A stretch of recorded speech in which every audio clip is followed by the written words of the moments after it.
আমি এই জায়গায় আছি আপাতত একাই, কেউ নেই। আর আমাদের যে ফেলো উনি ওই জায়গায় তেমন থাকে না। উনি ওনার বাসাও এখান থেকে কাছেই, তো উনি প্রায় সময় দেখা যায় বাসায় থাকে।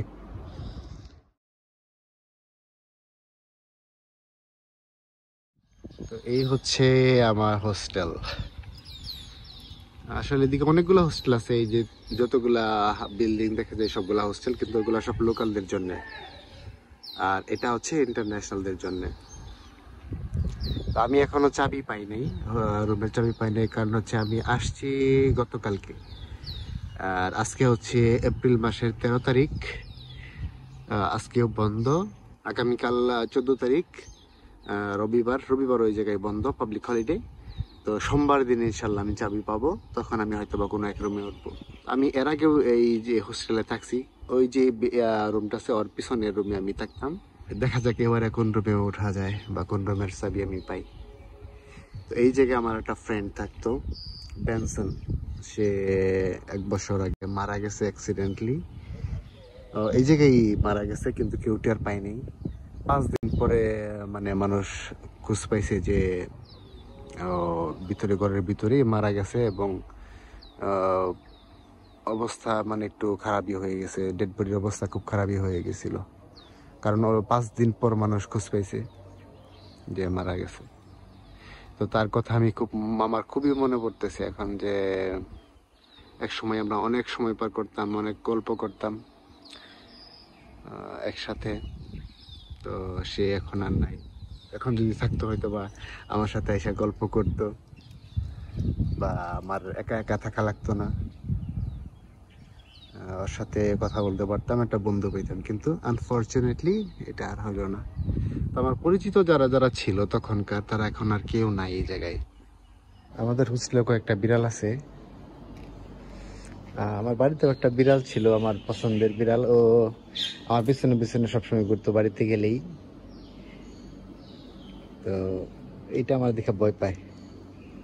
আমি আমার বিড়ালটা বাড়িতে রেখে আসছি।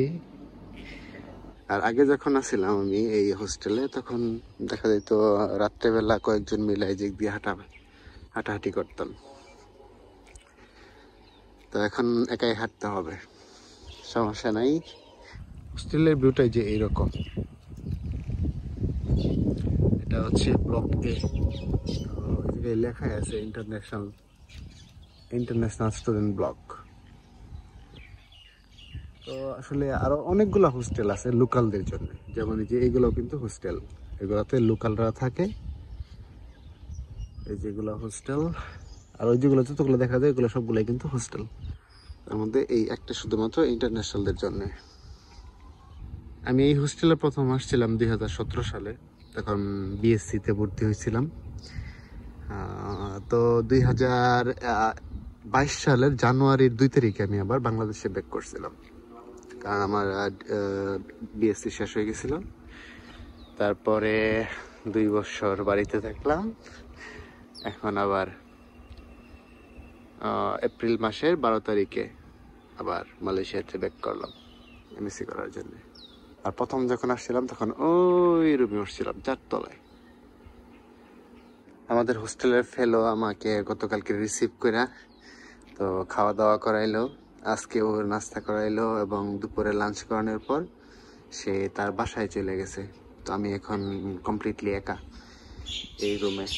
ফেলো হচ্ছে মানে বাংলাদেশে যেরকম হোস্টেল সুপার, তো এরকম এই জায়গায় ওরা বলে আর কি ফেলো, হোস্টেল ফেলো।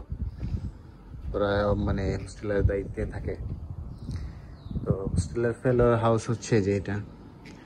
তো যেহেতু মানে হোস্টেলটা বন্ধ এখন রুম পাওয়ার কোনো সুযোগ নেই, চাবি পাওয়ার কোনো সুযোগই নেই, তার জন্য আর কি আমার এই জায়গায় থাকতে বললো, মানে ওয়েট করতে বললো।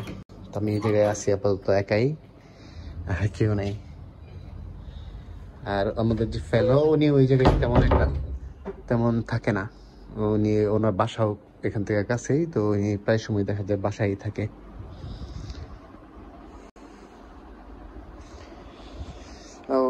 তারপর আমার মানে মোটামুটি অ্যাক্সেস দেয়া গেছে, যেমন বললো যে তোমার দরকার হলে তুমি ফ্রিজ থেকে মানে যে কোনো জিনিস আমি ব্যবহার করতে পারি, খাইতে পারি। টিভি দেখতে বললো, এমনি সময় কাটাইতে বললো, আর বললো স্পেশালি রেস্ট নিতে, কারণ জার্নি করে আসছি তার জন্য একটু রেস্ট নিতে বললো। এখন একটু টিভি দেখি, কি আর করা।